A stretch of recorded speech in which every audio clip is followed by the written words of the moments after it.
చంద్రబాబు నాయుడు రాత్రి అయితే పగలు వస్తుంది, పగలైతే రాత్రి వస్తుంది. ఇలాంటి కార్యక్రమాలను చేసి రాబోయే తరాలకి ఏం మెసేజ్ ఇద్దాం అనుకుంటున్నారు మీరు? ఇదేనా పరిపాలన?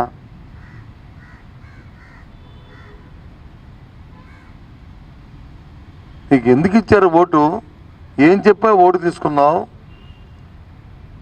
ఏం పరిపాలన ఇస్తానని చెప్పి ప్రజలకు మాట ఇచ్చారు.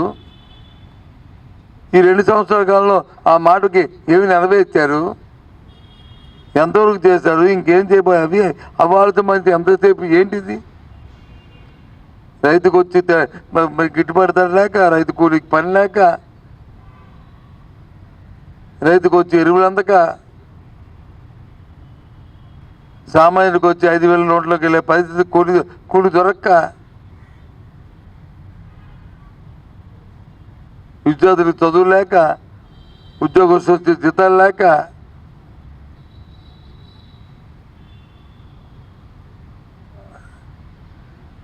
ఎవరికైనా జబ్బు చేస్తే వాడు అటు వెళ్ళిపోవడం తప్ప మళ్ళీ ఇంటికి వచ్చే పరిస్థితి లేని పరిస్థితిని ఆరోగ్యం వచ్చి ఆ రకమైన కార్యక్రమాన్ని చేసి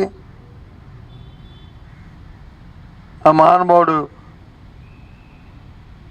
స్వర్గీయ రాజశేఖర్ గారు పెట్టిన ఆలోచనని ఏ రకంగా మీరు తోటి పొడుస్తున్నారు చూస్తున్నారు కదా.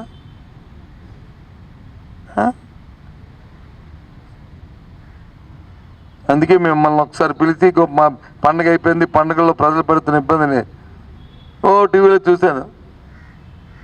ఇక్కడ బర్రెలు, అక్కడ బర్రెలు, ఇక్కడ కొట్టుబాట్లు, అక్కడ ఇవి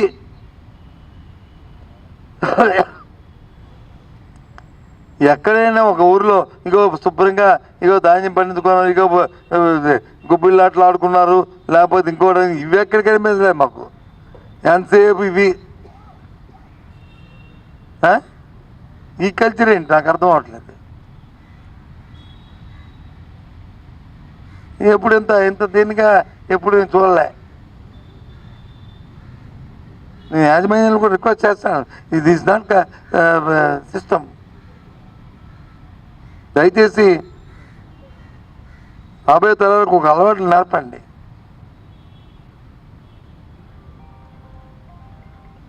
ఇన్ని కోట్లు చేతి మారిపోయింది, ఇన్ని కోట్లు అని